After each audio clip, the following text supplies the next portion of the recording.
不管是炎热的夏日，还是寒冷的冬天，如果没有空调为房间提供适宜的温度，那生活质量必然会受到很大影响。所以，空调现如今也已经成为家庭生活中的刚需家电了。说到家用空调，目前市场上常见的有中央空调、风管机、柜机、壁挂机等。那其中，家用中央空调一直是高品质的代表，一经推出就引发了一阵抢购风潮，甚至成为了很多高档住宅的标配。家用中央空调又称多联机，与传统的分体式空调相比，它的优势还是显而易见的。首先就是颜值高，不可否认，多数安装中央空调的家庭选择中央空调的主要原因就是它具备很好的装饰性，且颜值颇高。不同于分体空调，插座、电源线、管线，包括室内机全部裸露在外的安装方式，中央空调的室内机和管线由于是隐藏在吊顶之中的，所以外观上看只有出风口和回风管，装饰效果看上去既整洁又美观，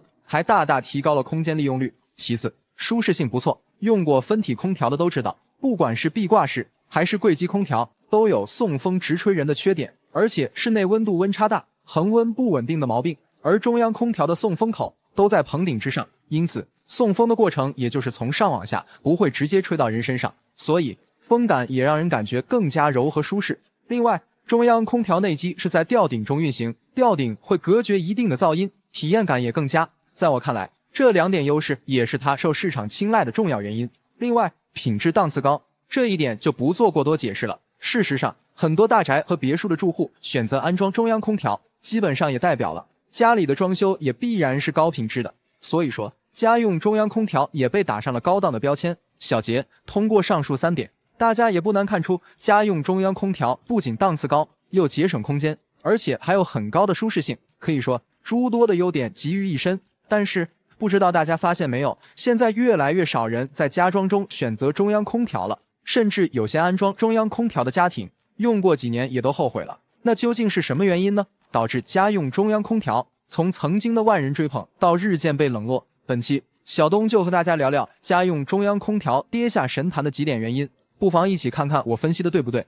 第一点，价格贵。家用中央空调高昂的售价让很多普通家庭望而却步。我们不妨来做个对比，目前市场上的挂机空调一台价格在2000上下，柜机空调品牌机也不过4-5千元左右。如果是普通的3居或4居室，总体价格在1万到1.5万之间。但如果选择中央空调，同样的居室和面积，即便选择国产机，普通也在3-4万左右。如果是进口品牌，价格更高，总体造价是普通空调的3至4倍，甚至更高。两者相比，多花的可不是一星半点。这些年大家挣钱都不易，自然很多家庭就放弃了中央空调。第二点，安装难度高。家用中央空调10分讲究，3分产品，7分安装。如果安装不到位，也很难把它的优势和性能发挥到最佳。与分体式空调不同，中央空调安装前要提前规划好每一台室内机的位置，包括管线的走向、空调的孔洞大小、位置等，还涉及到出风口、回风口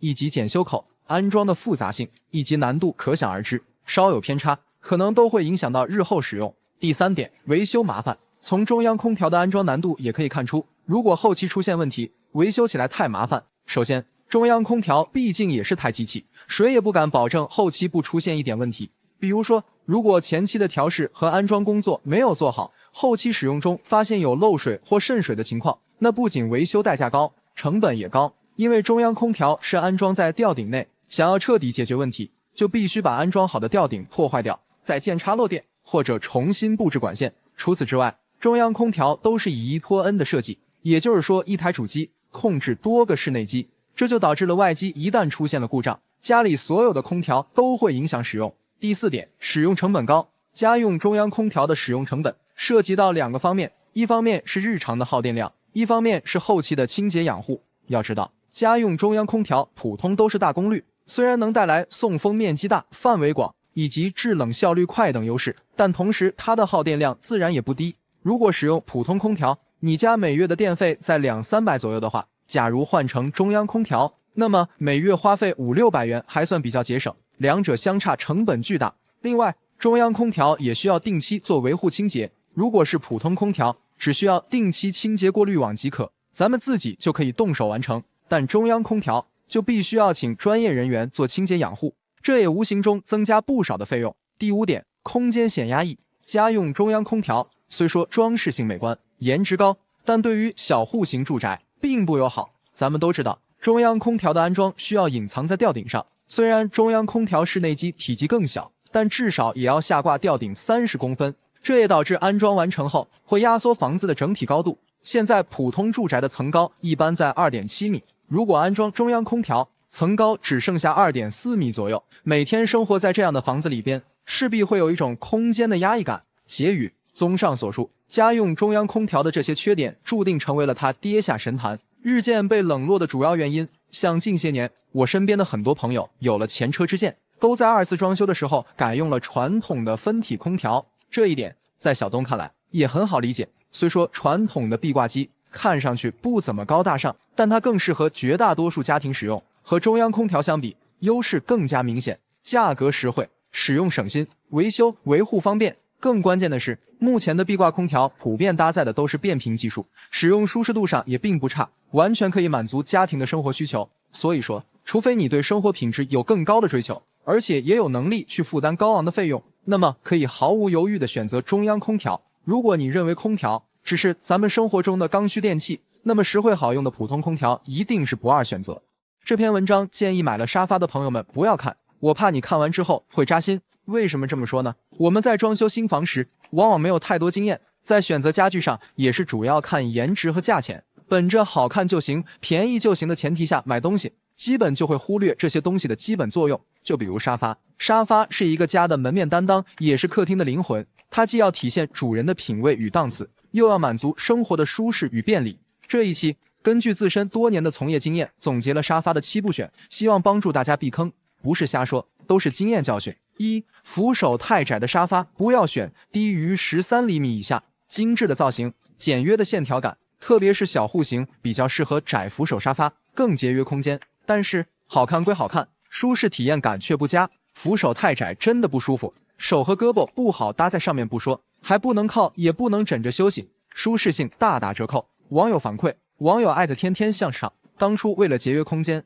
选了扶手窄的沙发，用了之后真的不舒服，不能搭手还不能枕，好郁闷。小东建议选择扶手宽度在20厘米左右的比较舒适，而且还不占用空间。2. 低靠背的沙发不要选，低靠背沙发看起来简约时尚，而且摆在客厅也很出效果，很受当下年轻人喜爱。但是我们选沙发不仅仅是为了好看，还要有足够的舒适度。那这种低靠背沙发后期使用时候其实很不舒服。试想一下，工作一天回到家，换好衣服，基本上都会靠在沙发里刷一会，手机缓缓发。可是低靠背沙发因为高度不够，后背没有有效的支撑，我们的肩、颈、头部都是悬空的，坐上一会就会非常累。网友反馈，网友李某某踩雷了，当初看着很大气，结果中看不中用，没有靠背坐着腰不舒服，心塞啊。小东建议靠背高度选大于等于550毫米，最为舒适。3. 坐宽太深或太浅的沙发不要选，坐宽深度不低于55厘米，不高于75厘米。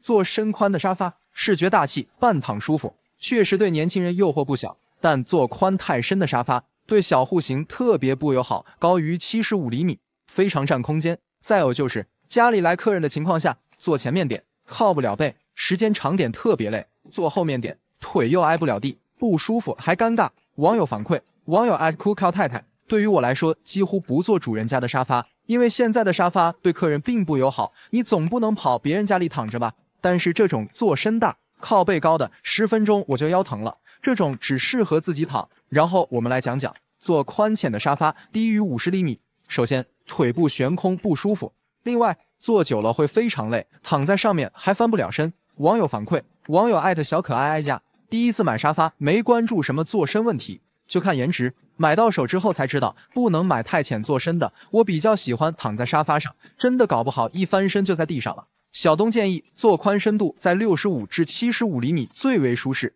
4. 坐垫太硬或太软的沙发不要选，之所以不推荐，是因为这2类沙发都有天然的缺陷，纯框架、薄海绵，没有太多海绵填充物，回弹差，这样的沙发坐着非常硬，特别不舒服。还有一些特殊造型的沙发，为了造型不便，所以坐得非常硬，这样的沙发也不要选，坐久了硌屁股，也是很不舒服。网友反馈，网友7真的是糟心，颜值我还是满意的，就是坐感太不舒服了，坐10分钟以上我就想离开。5、多功能沙发不要选，多功能沙发可坐可躺，还有充电、按摩甚至储物的功能。总之，各种五花八门的功能增加卖点，吸引你的眼球。当然，出发点是好的，为了满足不同人的需求，但是很多功能其实都不常用，还额外增加了造价，并且功能越多，后期出现维修问题的概率就大很多，很坑，妥妥浪费钱。网友反馈，网友艾特星星，我家电机也坏了，插电就跳闸，修了好几次，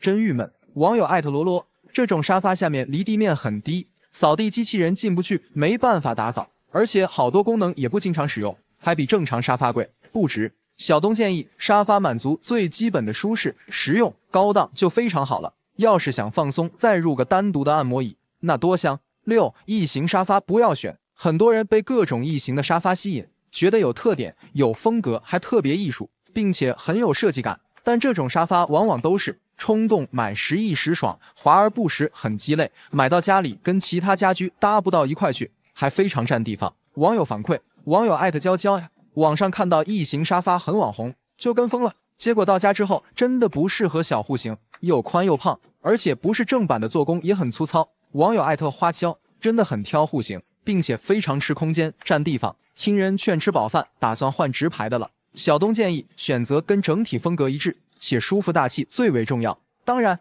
如果你特别个性特别喜欢，请略过这条。7、科技布沙发不要选，科技布沙发我特别不推荐，买它的人第一预算有限，买不起皮的，第二懒得打理，不想买布面的，但用过的人就知道它有多糟糕了。总结下来，科技布沙发坚固不耐脏，不易打理，变形、掉皮这些缺点于一身，它只会坑一批追求潮流的人，然后就会被时代淘汰掉，就好比曾经的曲面屏电视一样。网友反馈，网友艾特呱呱呱呱呱呱，极度不耐脏，擦了还会有水印，这哪是买了个沙发，这是买了个小祖宗供着，妥妥大冤种，分分钟想扔了。网友艾特是倩倩，说是好打理的卫生的科技布沙发，这才2个月就被家里的小神兽造成这样了。网友艾特野蛮区其病，啥科技布不科技布的，就是人造皮，换了个说法而已，用不了多久就掉渣了。小东建议，预算购买皮的，预算有限买不易。另外，说实话，咱们新家装修买沙发，可能一用就需要用它个7、8年，甚至更久，所以沙发一定要选后期使用起来省心省力的，千万别图便宜，因小失大。结语，最后奉劝大家，买大件家具一定要三思而后行。就比如沙发，在生活中承担着很重要角色，不仅颜值要高，还要有足够的舒适性。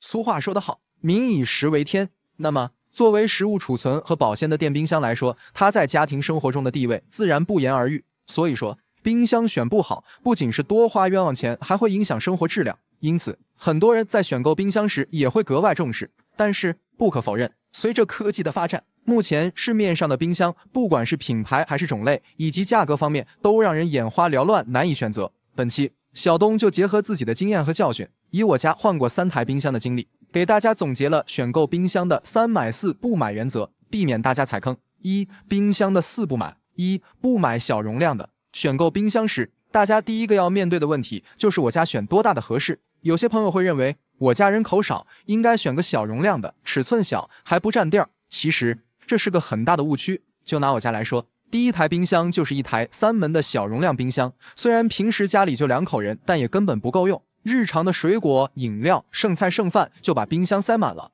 赶上逢年过节想囤货的时候，就十分头疼，只能选择性的扔东西，不仅浪费，还很心疼。所以在此也奉劝大家，对于冰箱容量的选择，建议还是往大的买，更实用。特别是经历过疫情时期，显然400升以上的大容量冰箱更能满足家庭生活需求。2、不买制冷冰箱。市面上的冰箱分为制冷和风冷2种类型，很多人购买冰箱时，往往会忽略掉冰箱的制冷方式，会盲目的认为冰箱只要能制冷就不影响使用，但事实并非如此。传统的制冷冰箱的制冷技术相对落后，与风冷冰箱相比，不仅在节能和制冷效果上存在很大差距，而且最明显的弊端是冰箱内会结冰霜，如果不定期清除，不但会让冰箱的耗电剧增，还会影响正常使用。换言之，制冷冰箱的性价比很低，实用性差，所以建议大家选择节能性更好、制冷更均衡、控温更精准的风冷冰箱。3、不买高耗电的。就冰箱的能效等级来说，目前市场上的冰箱多数以1级或2级为主，大家都知道1级能效的冰箱目前是最节能省电的，而2级能效冰箱日常耗电量与1级相差不大，但价格通常会便宜好几百，所以性价比会更高，更省钱。但是还是有部分人因为价格原因会选择高能耗冰箱，殊不知冰箱常年24小时运行，一直处于工作状态，高能耗的冰箱1年下来产生的电费会高得惊人。除此之外，高能耗冰箱之所以价格便宜，往往也是因为冰箱的重要部件压缩机质量不行，不仅使用寿命短，而且工作时还会产生很大噪音。4. 不买智能冰箱。你可能会问，现在不都说科技改变生活吗？为什么不建议买带智能功能的冰箱？在我看来，冰箱这种刚需电器越是功能多，就会显得越鸡肋。就比如可以连接 WiFi 带显示屏的智能冰箱，又是能刷剧，又是能听歌。其实这些只是单纯为了吸引年轻消费者制造的噱头，等你真正买回家后，就会发现大部分的附加功能1年都用不上一次。不仅如此，日常使用还会增加冰箱的耗电量。咱们要明白一个原则，冰箱的主要作用就是食物的保鲜和冷藏，实在没必要为了那些打着高科技口号的无用功能去买单。2. 冰箱的3买。1. 买双循环制冷的。上面也提到了，目前市场上的主流冰箱大多数是风冷冰箱，风冷冰箱主要是依靠蒸发器和风机来控制冰箱内的温度，所以它的制冷效果也和它的循环系统息息相关。就比如常见的单循环系统风冷冰箱，它的冷藏区和冷冻区是共用一个蒸发器和风机，这就导致不同食材之间会出现相互串位的现象，还有制冷效率差、耗电高的毛病。而反观双循环系统的冰箱，它的冷藏区和冷冻区各有一套蒸发器和风机，也就代表着不同温区可以独立控制温度，不仅可以避免食物串位，而且控温更精准，制冷更均衡。与单循环系统相比，实用性更高。当然，技术上更为优秀的还有3循环系统冰箱，但一般多用于高端的进口品牌，价格比较昂贵，性价比不高。2. 买双变频技术的。买过空调的人都知道，目前市场上的定频空调已经被淘汰了，原因就是温差大、耗能高，还费电。其实冰箱和空调类似，定频冰箱也存在上述问题，所以淘汰也是迟早的事。因此建议大家首选搭载变频技术的冰箱，不仅能提高制冷效率，而且更加节能省电。但值得一提的是，风冷式冰箱主要靠压缩机和风机工作，所以咱们要选择双变频冰箱，也就是说它的压缩机和风机都是变频技术的，不然变频性能会大打折扣。3. 买10字门或多门款式。就目前风冷式冰箱而言，市面上销量卖的最好的基本上就是1字对开门、10字门、法式多门3种款式。其中1字对开门冰箱不仅容量大，颜值大气美观，而且价格还卖得便宜。为啥我不推荐呢？因为我家换的第2台冰箱就是这种双对开的冰箱，可以说使用体验感很差。别看1字门冰箱看着大，但实际上内部分区很少，只有冷藏和冷冻2个温区，而且单边宽度还很窄，能存放的食物十分有限。另外，它的制冷效率也低，因为你每次开门，冷藏区和冷冻区都会同时裸露在外，压缩机需要不停的工作才能达到原来的温度，所以也特别耗电。反观10字门和多门款式，在冷藏和冷冻区的基础上会增加变温空间，冰箱的分区多，就意味着能满足不同食材的存储需求。另外，它们内部空间在宽度设计上也更加合理，也能满足大块头食材的摆放和存储。虽然价格略贵，但更值得投入。3. 最后总结，结合上面说的，选购冰箱的3买4不买避坑点，再来给大家简单总结一下。1. 买风冷冰箱，不买制冷冰箱。2. 买大容量，不买小容量。3. 买双变频、双制冷循环的，不买单变频、单循环的。4. 买10字门或法式多门款式，不买1字双开门。好了，以上就是关于选购冰箱的全部内容了，希望对您在挑选冰箱时有所帮助。新房装修，厨房设计尤为重要，尤其是对于烟机灶具的选择更为关键。那究竟是选择集成灶还是选择普通的烟机灶具，相信是很多业主比较关心的问题。集成灶作为一种新式的厨电产品，大家对它的评价也是两极分化，有的人说非常好用，真是烹饪的好帮手，也有的人说这玩意就是鸡肋，妥妥的智商税。那备受关注的集成灶究竟值不值得买？它相比于普通的烟机灶具有哪些优势和不足？我家集成灶用了2年多了，本期就和大家聊聊真实的使用感受。首先，先和大家说一下什么是集成灶。集成灶其实就是由机顶、灶具、消毒柜、蒸箱、储藏柜、集烟枪、风轮、电机等等来组成。你可以把它理解成多种电器的集成组合，常见的就是2+X 组合，其中2代表的是烟机和灶具 ，X 代表是个性选择，比如集成的消毒柜、烘干柜、蒸箱、烤箱等多样化的选择，可以根据消费者的不同需求灵活搭配，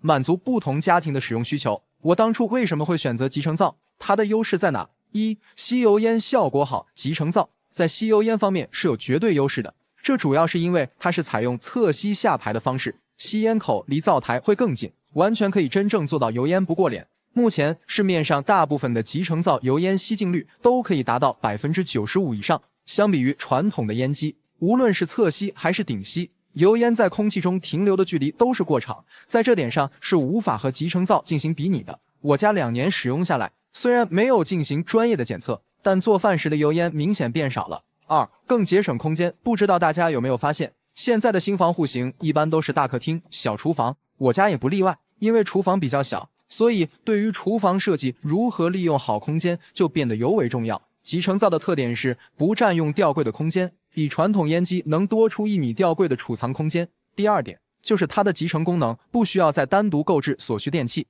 比如我家的这款，除了烟机灶具外，还具备蒸烤和消毒功能，满足实用性的同时，更大程度的节省我家厨房的空间。3、颜值高，档次高。集成灶还有一点比较吸引我的，就是颜值颇高。它是把烟机、灶具组合成一体机，所以在外观设计上更好看，给人一种高端大气的感觉。尤其是在厨房设计上，和橱柜搭在一起，整体性更好，也一定程度的提升了厨房的装修档次。当然，每个人的审美是不同的，这也仅代表我的个人观点。集成灶这么好，为什么很多人不愿意买？它的不足之处在哪？一、价格太贵。集成灶之所以市场销量不高，最主要的原因还是价格太贵。像市面上的传统烟机，4、5千块钱价位的，基本就能买到一个不错的品牌套装，但是这个价格的集成灶，大概率只能选到个入门级别的低端产品，不但功能少，品质也很难保障。稍微带点功能的品牌集成灶，基本都在1万元以上。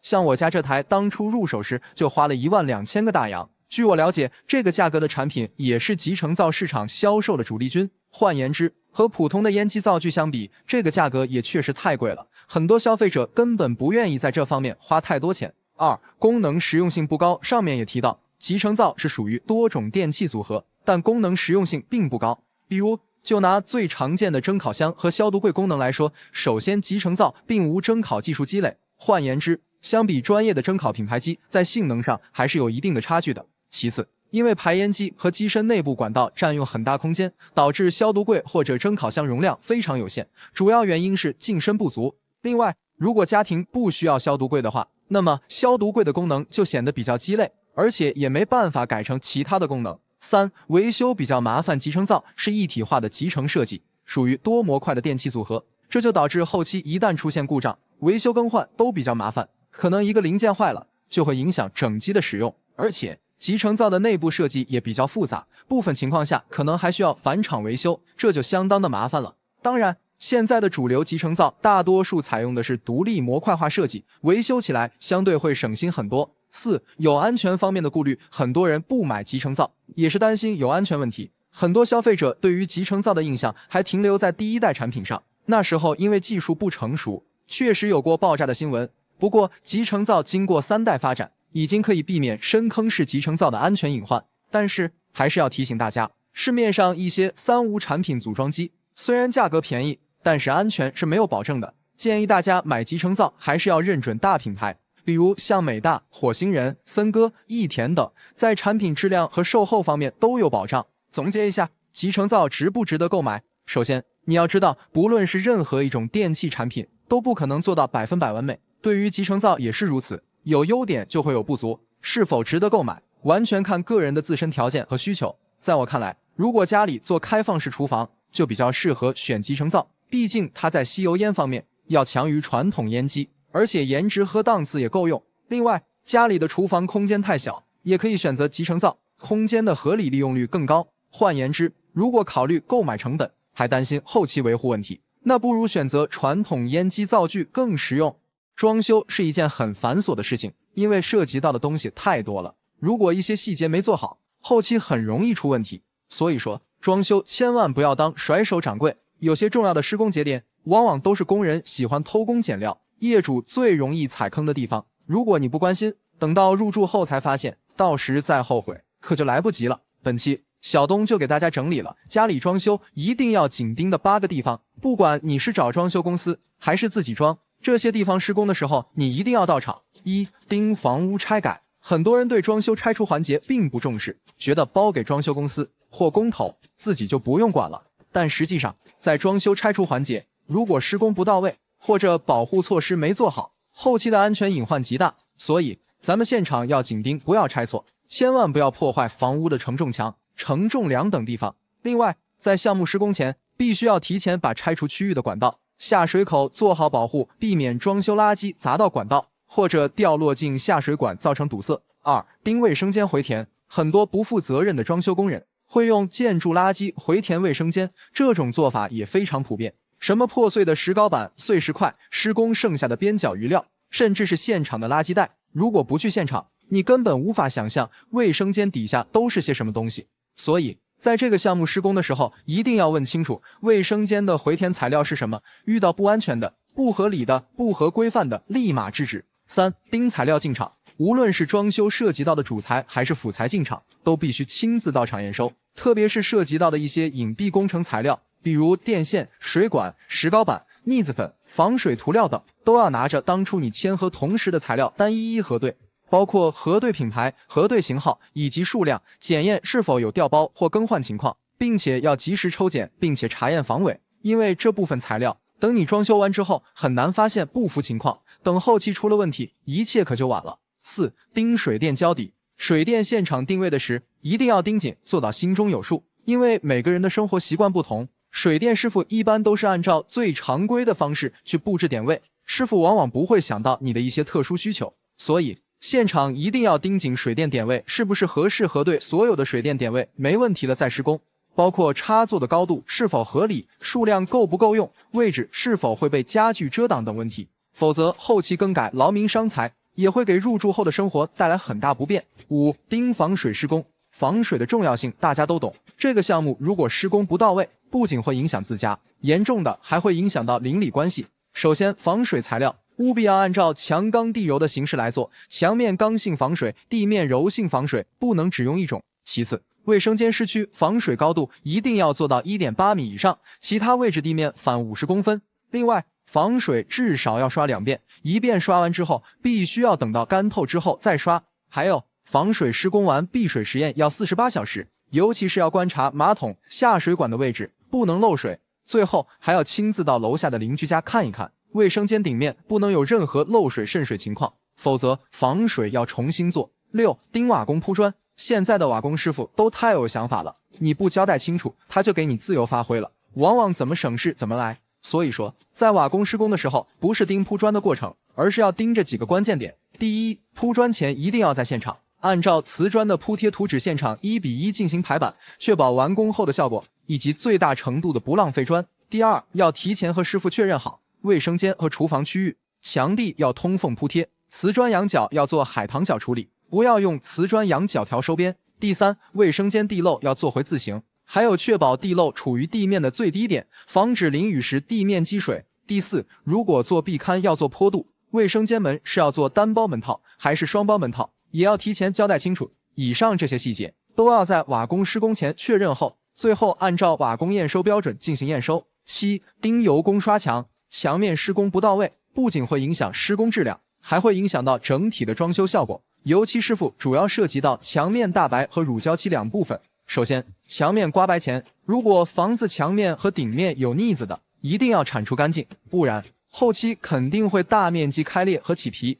另外，有些工人为了施工快好干活，往往会在腻子粉里面加大量的胶水，看到这种情况一定要制止，不然环保就是个大问题。刷乳胶漆的时候，你一定要在现场，特别是带色乳胶漆，色卡和实际效果不一定完全一样，不现场看的话很容易翻车，所以刷之前让油工小范围涂刷试一下，没问题的话再进行大面的涂刷。8. 盯定制柜安装。成品定制柜讲究的是3分看产品，7分靠安装。再环保的板材，再好看的花色，如果安装不到位也是白搭。而且定制柜的安装质量和标准也直接决定了后期使用是否方便。很多细节处理也会直接影响整体美观性和效果。所以说，在这个项目施工时，自己千万不要偷懒，在紧盯安装的每一个细节，遇到问题发现有不合理的地方，要第一时间处理，不要仁慈和纠结。特别是发现现场安装和后期使用有冲突和使用不便的情况，要马上叫停，